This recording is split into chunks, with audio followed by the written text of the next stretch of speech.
अपने मुख अतिथि खरीदती हूँ।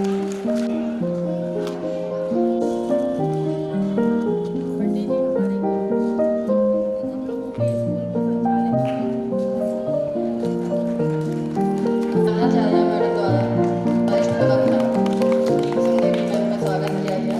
अब मैं कुसुम मैम से रिक्वेस्ट करती हूँ कि वो प्रधानाचार्य महोदय का स्वागत करें। आचार्य का स्वागत प्रिंसिपल द्वारा किया जा रहा है।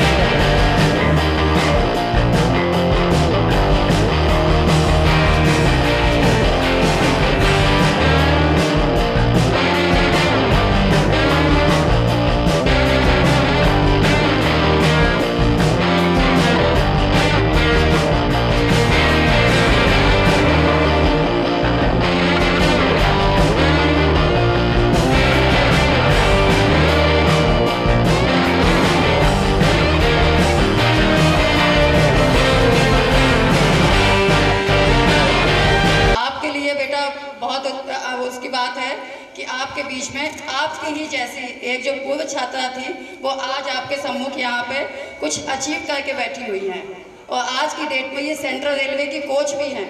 मतलब उस टीम में जिसमें खुद सर्विस वाली लड़कियाँ खेलती हैं उनको खुद ये कोचिंग देती हैं।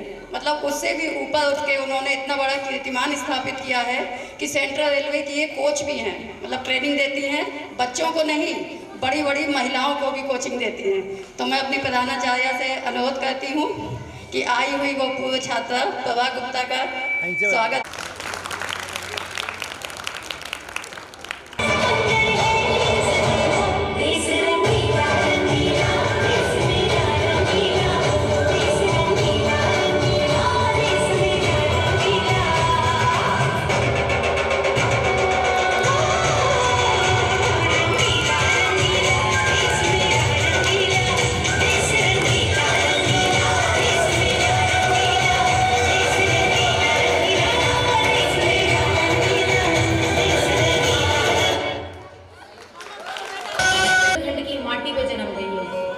तो क्या वो है कि ऐसी माटी न भारत के खंड खंड में है, ऐसी माटी न भारत के खंड खंड में जन्म गई हो विधाता बुंदेलखंड में, जन्म गई हो विधाता बुंदेलखंड में।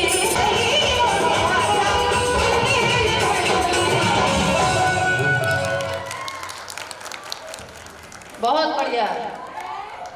जन्म दैयो विधाता बुंदेलखंड में, ऐसा है हमारा बुंदेलखंड। इसके साथ ही मैं यूकेजी की छात्रा पीहू को बुलाना चाहती हूँ।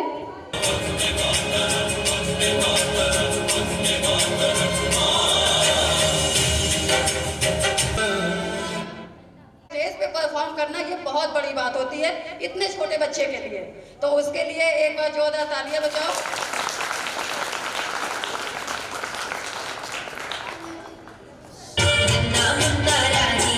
देश का सिपाही बोलो मेरे संग, जय हिंद जय हिंद जय हिंद।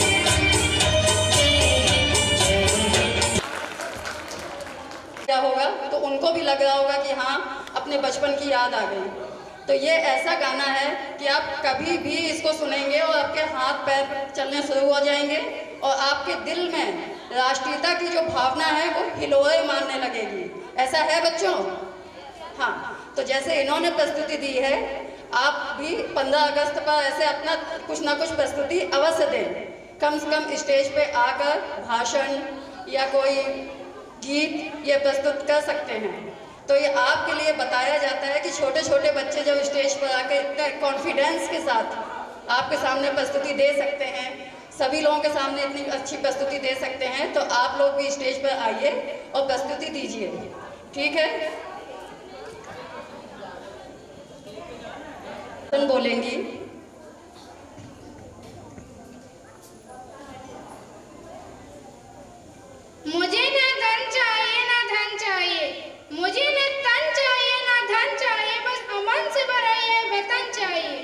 जब तक जिंदा रहूं इस मातृभूमि के लिए, जब तक मरती थी आदरणीय प्रधानाचार्य, समस्त शिक्षिकाएं और मेरी प्यारी छोटी बड़ी बहनें, गणतंत्र दिवस के इस पावन अवसर पर आप सभी को गणतंत्र दिवस की हार्दिक शुभकामनाएं।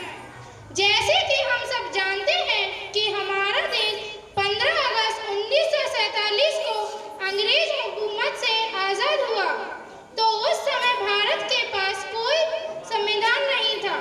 लेकिन बाद में काफी विचार विमर्श के बाद डॉक्टर भीमराव अम्बेडकर के नेतृत्व में इस समिति का गठन किया गया और भारतीय संविधान का समाधान तैयार किया गया, जिसे 26 नवंबर 1939 को अपनाया गया।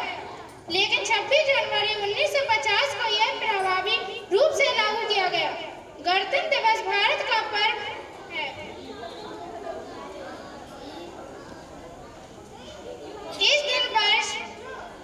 हर वर्ष 26 जनवरी को पूरे देश में हर्षोल्लास से मनाया जाता है। इस दिन हमारे देश का संविधान लागू हुआ था और भारत का एक लोकतांत्रिक गणराज्य बना था। यह दिन हमारे देश अधिकारों और कर्तव्यों की याद दिलाता है। भारत का संविधान दुनिया का सबसे बड़ा लिखित संविधान है। हमारे संविधान में न केवल हमारे अधिकारियों की बात हो गई है, बल्कि हमारे कर्तव्य को भी स्पष्ट रूप से परिभाषित किया गया है। यह हम सभी का कर्तव्य है। हम सभी अपनी जिम्मेदारियों को समझें और उन्हें निभाने में तत्पर रहें।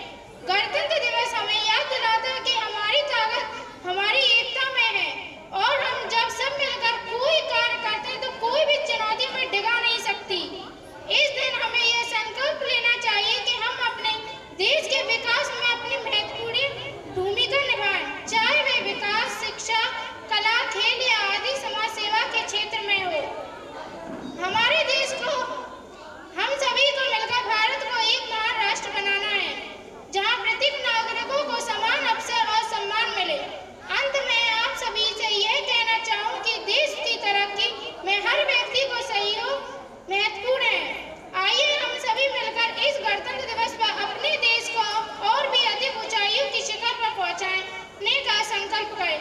ना पूछो जमाने से क्या हमारी कहानी है, ना पूछो जमाने से क्या हमारी कहानी है। हमारी पहचान तो सिर्फ ये है कि हम हिंदुस्तानी हैं। इसी के साथ मैं अपनी वाणी को विराम देती हूँ। धन्यवाद। बॉम्बे से आई हुई अपने स्कूल की पूर्व छात्रा प्रभा गुप्ता को आमंत्रित करती हूँ कि वो आकर आपको 2 शब्द कहें, कुछ गुरु मंत्र बताएं जिससे कि वो भी। मैं सनातन में केजी से ही पढ़ी हूँ और मेरी भी 3 बड़ी दीदियाँ थी, वो भी केजी से ही पढ़ी हैं। यहाँ पे एक पहले बनर्जी मैडम थी, वो स्पोर्ट्स कराते थे, अब रिटायर्ड हो गई हैं। तब उन्होंने 87 में हॉकी स्टार्ट की थी। उन्होंने मुझे काफ़ी बोला खेलोगी, मैंने कहा नहीं खेलूँगी। जो ये पवेलियन है ना ऊपर, यहाँ पे मैं खड़ी थी, तब एक ट्रॉली आई, मैंने पूछा मेरे सीनियर से ये क्या है, बोलते हॉकी है। तो मैं कहा लिख दो मेरी प्यारी बेटी हॉकी खेलना चाहती है। और स्पोर्ट्स पर्सन होने के लिए थोड़ा सा ना नॉटी भी होना पड़ता है। मैंने दीदी से बोला मम्मी के हस्ताक्षर कर दो, और हस्ताक्षर करने के बाद मैंने सीनियर से बोला मेरी एप्लीकेशन ऊपर लगाओ। बोलती नहीं ऊपर नहीं, तो 2 या 3 पेपर के नीचे एप्लीकेशन मैंने लगाई। हॉकी लेके जब मैं घर पहुंची ना, तो मेरे पापा बोलते ये क्या है, मैंने बोला हॉकी है, खेलोगी? मैंने कहा हाँ। जिस दिन से मैंने हॉकी पकड़ी है, मतलब आज तक मैंने पकड़ी हुई है, अभी तक मैंने हॉकी का साथ नहीं छोड़ा है।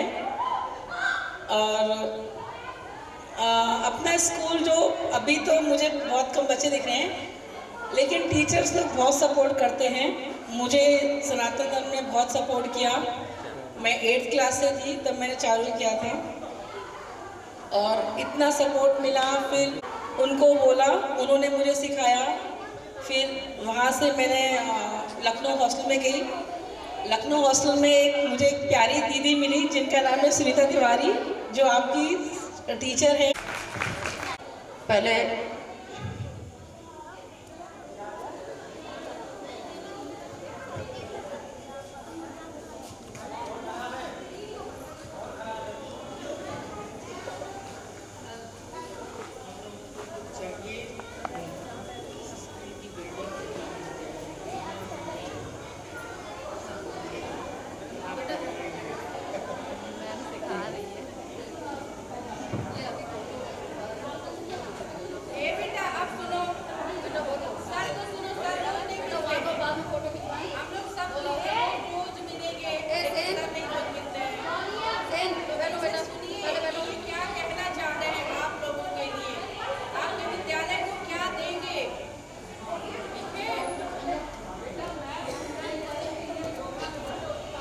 देश के 76वें गणतंत्र दिवस पर मैं विद्यालय परिवार के सभी गणमान्य हमारे जो सदस्यगण हैं, प्रधानाचार्य हैं, और विशेष रूप से आज मैं इतना प्रभावित हुआ हूँ बच्चों ने जो कार्यक्रम प्रस्तुत किए, उसमें मैं विशेष रूप से सुनीता तिवारी को धन्यवाद देता हूँ।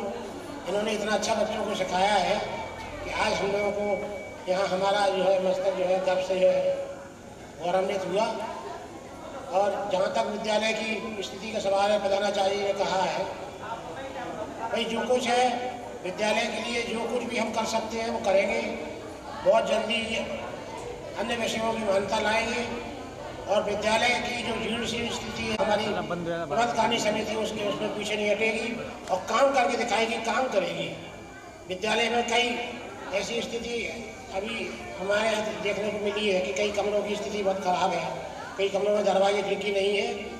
हमारी प्रबंधकारिणी समिति इसका अवलोकन करेगी और इसको ठीक कराने के लिए हर संभव प्रयास करेगी, सभी प्रकार के साधन जुटाएगी और जो है नए विषयों को मान्यता के लिए जैसा कि समय निर्धारित है मार्च में आवेदन किया जाता है, उसके लिए आवेदन किया जाएगा। विद्यालय में बच्चों की संख्या बढ़े, यह प्रथम प्राथमिकता होगी हमारी नई प्रबंधकारिणी समिति की। सबसे ज़्यादा हमारी प्राथमिकता ये होगी कि विद्यालय में बच्चों की संख्या बढ़ना चाहिए, हर स्थिति में बच्चों की संख्या बढ़े।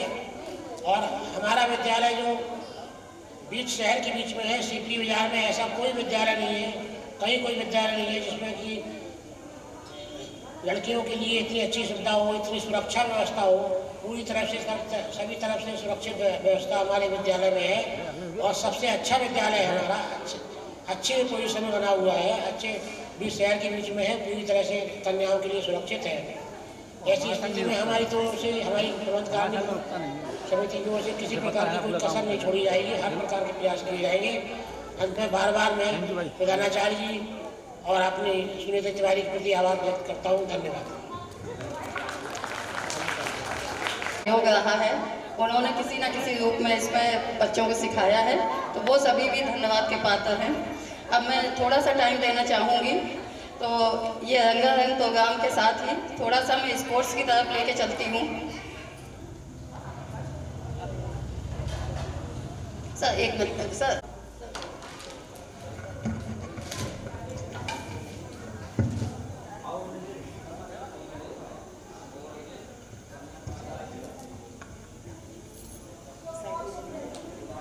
ये सभी सर्टिफिकेट हैं जो विभिन्न खेलों के हैं और ये बच्चे भी विभिन्न खेलों के हैं, तो आप बच्चों को ऐसे ही दे दीजिए क्योंकि बच्चे अगर एक एक करके आएंगे तो काफ़ी समय लगेगा उसमें। तो ये बच्चे आप लोग पकड़ लो अपने आप और फोटो खिंचवा लेना। ये लो आगे ये लो बेटा पकड़ लो, आप भी पकड़, ठीक है सर बीच में अच्छा सर आ जाइए। अभी ट्री का निशान बना दो बच्चों, इनके लिए तालियां बजाएं आप लोग।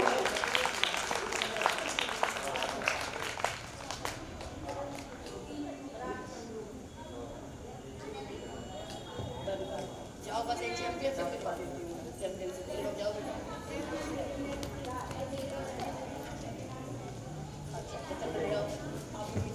जो तालियां बजाएं।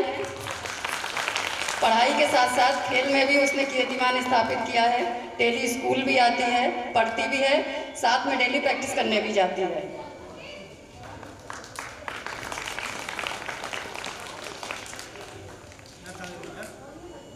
और अभी उसने बताया है कि स्टेडियम में जो क्रॉस कंट्री हुई थी उसमें उसने सेकंड प्लेस पाई है और उसको ट्रैक सूट मिला है।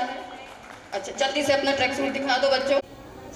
ठीक है, तो सब लोग खेले कूदे और कहा ही जाता है स्वस्थ शरीर में स्वस्थ मस्तिष्क में स्वस्थ शरीर में रहता है ना। खेलोगे कूदोगे होगे नवाब, पढ़ोगे लिखोगे होगे नवाब, खेलोगे कूदोगे होगे लाजवाब, है ना।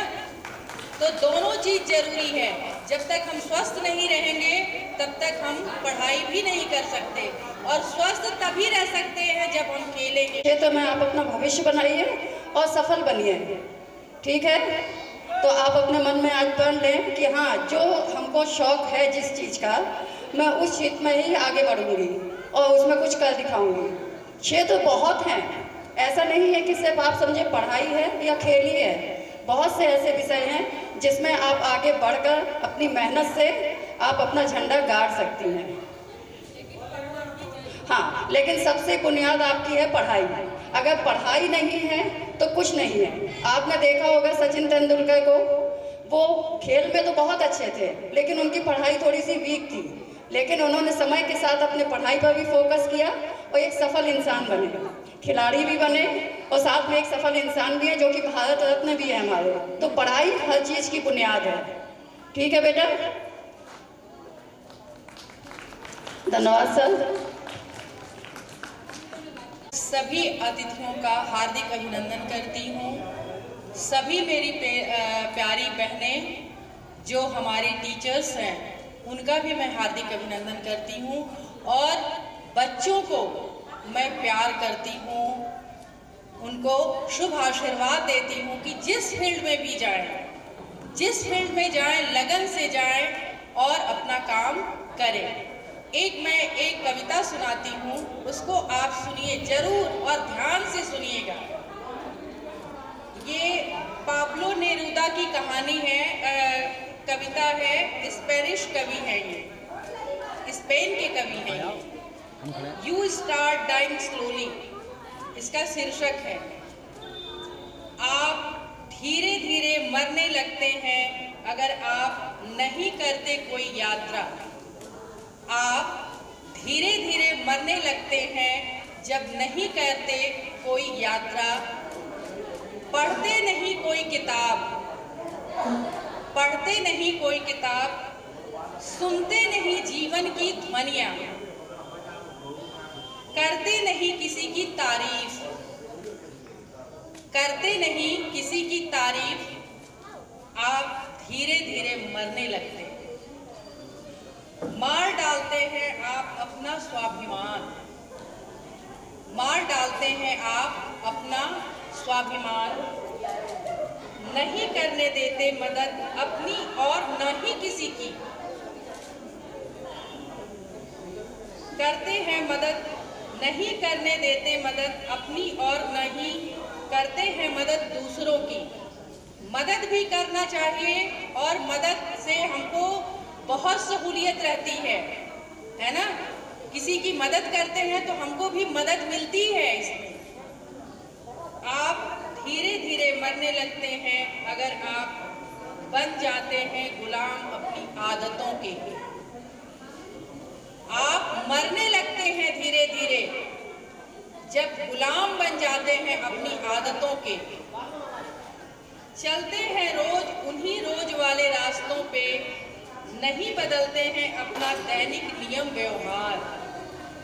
हम जैसे भी हैं, हम किसी की खूबी देखें या उसकी अच्छाइयाँ देखें, उसको हम ग्रहण करने की मात्रा होना चाहिए। ये नहीं कि हम तो हैं, स्वाभिमान होना चाहिए, अभिमान नहीं होना चाहिए। चलते हैं रोज उन्हीं रोज वाले रास्तों पे, नहीं बदलते हैं अपना दैनिक नियम व्यवहार। नहीं पहनते हैं अलग अलग रंग या आप नहीं बातें करते उनसे जो है अजनबी अनजान। आपके लिए अजनबी अनजान कोई नहीं होना चाहिए, आपको सबसे बात करनी चाहिए। आप धीरे धीरे मरने लगते हैं अगर आप नहीं महसूस करना चाहते हैं आवेगों को और उनसे जुड़ी अशांत भावनाओं को। आप धीरे धीरे मरने लगते हैं। जिनसे नम होती हो आपकी आंखें, जिनसे नम होती हो आपकी आंखें और करती हो तेज आपकी धड़कनों को, आप धीरे धीरे मरने लगते हैं अगर आप नहीं बदल सकते हैं अपनी जिंदगी को। आप अपनी जिंदगी जस की तस, जैसा है वैसा ही हम करने लगते हैं तो आप जीवित होकर भी जीवित नहीं रहते हैं। आप धीरे धीरे मरने लगते हैं अगर आप नहीं बदल सकते हैं अपनी जिंदगी को। जब हो आप असंतुष्ट अपने काम और परिणाम से, जब अपने काम और परिणाम से जब हम असंतुष्ट होते हैं तो हम धीरे धीरे मरने लगते हैं। फिर हमारे में कोई वो नहीं रह जाता, कोई आपकी मदद भी नहीं कर सकता। आप किसी के पास जाएंगी, आप अपनी बात बताएंगी, तभी आपका कोई सहयोग भी कर सकता है कि नहीं? अगर आप नहीं करते हो पीछा किसी स्वप्न का, अगर आप नहीं देते हो इजाजत खुद अपने जीवन में कम से कम एक बार किसी समझदार सलाह से दूर भाग जाने की। हमको जीवन इतना बड़ा मिला है, हमारे आसपास सभी समझदार हैं, सभी में कुछ न कुछ क्वालिटी होती है बेटा, कोई खराब नहीं होता, लेकिन उससे हमको सीखना चाहिए, उसको इग्नोर नहीं करना चाहिए। बार बार किसी समझदार सलाह से दूर भाग जाने की, तब आप धीरे धीरे मरने लगते हैं। इसलिए आप लोगों से कहना है कि आप सबका ख्याल करें, आपका हम लोगों को भी ख्याल करना चाहिए। और एक बच्चों के लिए कविता है। बच्चों के पास भाषा नहीं होती, बच्चों के पास भाषा नहीं होती, हंसी होती है। बच्चों के पास भाषा नहीं होती, हंसी होती है। धीरे धीरे भाषा में ढलते हैं बच्चे और हंसना भूल जाते हैं। कितनी बड़ी बात है ये। धीरे धीरे हम ढलते हैं और हंसना भूल जाते हैं। तो आप लोगों को हम यही शुभकामनाएं देंगे कि आप लोग हमेशा हंसिए, स्वस्थ रहिए, है ना? और पढ़िए लिखिए, जो भी काम है, कोई काम छोटा नहीं होता बेटा, है ना? यहाँ से निकलकर आप ये सोचिए कि हम IAS बने, PCS बने, डॉक्टर बने, इंजीनियर बने, नहीं। आप किसी काम में भी कुशलता होनी चाहिए, है ना? एक गृहिणी भी कुशल है, गृहिणी को तो हम सबसे ज्यादा कुशल मानते हैं। जो घर में बैठी हैं आपके माता पिता, कुछ लोग काम करते हैं, कुछ लोग नहीं करते हैं, वो बहुत कुशल हैं जो आपको यहाँ भेज रहे हैं। तो सबको आदर और धन्यवाद मैं देती हूँ। अब सुनीता मैडम को और आभार, धन्यवाद। सारी टीचर्स को बहुत बहुत आभार।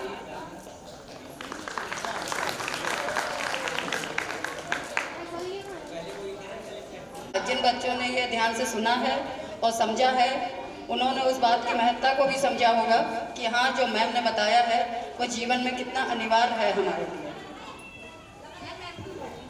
तेरी शान पे सदके कोई धन है क्या, तेरी धूल से बढ़ के, तेरी धूप से रोशन, तेरी हवा पे जिंदा, तू बाग है मेरा, मैं तेरा परिंदा, है अर्जी दीवाने की, जहाँ घोर सुहानी देखी, एक रोज वही मेरी शाम हो।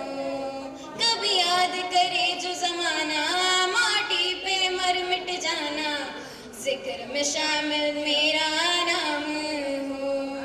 ओ देश मेरे तेरी शान पे सदके कोई धन है क्या, तेरी धूल से बढ़ के, तेरी धूप से रोशन, तेरी हवा पे जिंदा, तू बाग है मेरा, मैं तेरा परिंदा, आंचल तेरा रहीमा बिरंगा। अरे यार, थैंक यू मैम। आपके सीखने का पाठ ही है। अगर हाँ, तो मैं सर को आमंत्रित करती हूँ, जिन्होंने वो आपके समक्ष एक गाना प्रस्तुत करना चाहेंगे। अध्यक्ष महोदय, हमारे महानुभाव, सारे टीचर्स, सारे बच्चों, आज जो सनातन धर्म सनातन है, मुझे लगता है 60 साल हो गए इस विद्यालय खुले हुए। एक समय इसकी स्टैंड इतनी थी कि मैं अभी बात कर रहा था कि 1 बजे छुट्टी होती तो पुलिस को खड़ा होना पड़ता था यहाँ पे। हम लोग निकलते रास्ता बंद हो जाता था, इतना बच्चे थे यहाँ पे। तो वही देख रहा हूँ, तो मेरा ये मोटो है कि सब बच्चे, टीचर्स, जैसे मैं बैंक से रिटायर्ड हुआ हूँ, तो ये करें कि हर बच्चा एक, जैसे हमें बैंक में करते हैं कि 5 खाते लाइए, ऐसे 5 बच्चे लाइए, हर टीचर्स हम लोग भी लाए, तो इससे स्ट्रेंथ बढ़े। और यहाँ जो अध्यक्ष महोदय ने बताया, सचिव महोदय ने, कि उसको जो कमियाँ है वो दूर करी जाए। आज हम लोग क्यों इकट्ठे हुए हैं? हमारा संविधान गणतंत्र दिवस के क्षेत्र में है, उसके लिए के नाम से आपको बधाई देते हैं। बच्चों के साथ ये सब्जेक्ट पढ़ाया जाता होगा इसके बारे में, तो इसी गणतंत्र दिवस को उसमें मैं एक देश गीत अपने मुंह से गाना चाहता हूँ। आप ज़्यादा दिन में करूँगा।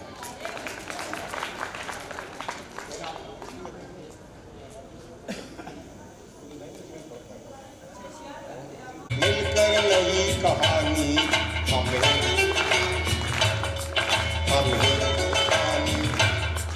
हम हिंदुस्तानी, आज पुरानी जंजीरों को तोड़ चुके हैं, क्या देखें उस मंजिलों को छोड़ चुके हैं।